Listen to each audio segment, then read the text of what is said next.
ఏపీలో హామీల అమలు చంద్రబాబు నాయుడు స్పీడ్ పెంచిండు. 2014లో అధికారంలోకి వచ్చిన తర్వాత చాలా విషయాల్లో విఫలమయ్యాడు. తర్వాత ఓడిపోయింది, అందుకే అది ఒప్పుకోవాల్సిందే. అయితే ఆ తప్పులు చేయకుండా జాగ్రత్త పడుతున్నాడు చంద్రబాబు నాయుడు.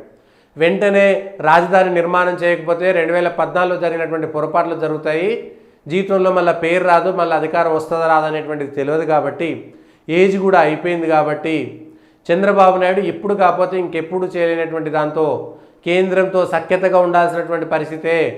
ఏదో నా మీద ఆధారపడుతుంది, నేను పక్కకు పోతే కేంద్రంలో నరేంద్ర మోడీ సర్కారు కూలిపోతుంది కాబట్టి నేను గొంతెమ్మ కోరికలు కోరితే వాళ్ళు వెంటనే వింటారంటే అస్సలు వినరు అనేటువంటి విషయాన్ని గుర్తుపెట్టుకోవాలి. అస్సలు వినరు అనేటువంటి విషయాన్ని గుర్తుపెట్టుకోవాలి. నితీష్ కుమార్ కానీ చంద్రబాబు నాయుడు లేకపోయినా సరే చీల్చైనా సరే మళ్ళీ తీసుకొచ్చుకుంటారు, కానీ అంత సింపుల్గా వదిలిపెట్టరు. ఆ 30 మందిని అవసరమైతే ఇంకెక్కడికి వెళ్ళినా తెచ్చుకోగలుగుతారు, తెచ్చుకున్నా తప్పలేదు. ఎందుకంటే దేశం అవసరాల కోసం, రాష్ట్రం అవసరాల కోసం చంద్రబాబు నాయుడు చాలా స్పష్టంగా చెప్పాడు.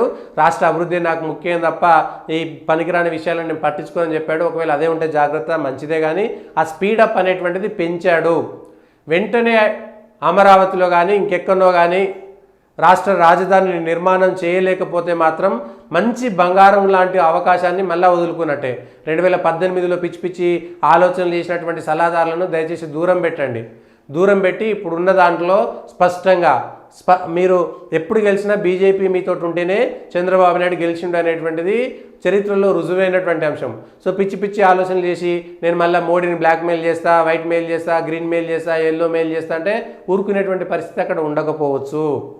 కాబట్టి మంచిగా అమరావతిలో మళ్ళీ తాత్కాలిక కట్టడాలు ఇవి అవి కట్టకుండా మంచిగా 3 ఏళ్లలో కట్టడానికి 3,000 కోట్లు 4,000 కోట్లు ఒక 5-6 బంగ్లాలు కడితే సరిపోతుంది. అక్కడ ఒక 10 బంగ్లాలు అన్ని కట్టినా 4-5 వేల కోట్లలో అయిపోతుంది. మళ్ళీ మీరే మీ కాంట్రాక్టర్లకి ఇచ్చుకోవచ్చు, అందులో కూడా మీకు కమిషన్ వస్తుంది, అది వేరే అంశము.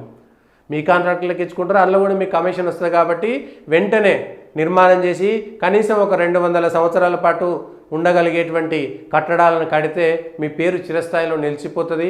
ఇవన్నీ చేసినా చేయకపోయినా, ఏవైనా ఆర్థిక కష్టాలు వచ్చి ఇచ్చినటువంటి మాటల్లో కొన్ని పథకాలు చేయకపోయినా 5 ఏళ్లలో కనుక మీరు రాజధాని కట్టి ప్రత్యేకంగా చేసి కేంద్ర ప్రభుత్వం ద్వారా వచ్చేటువంటి నిధుల ద్వారా గతంలో ఏవైతే వచ్చినాయో అవన్నింటినీ ప్రారంభోత్సవాలు చేస్తే కనుక మంచి పేరు వస్తుంది.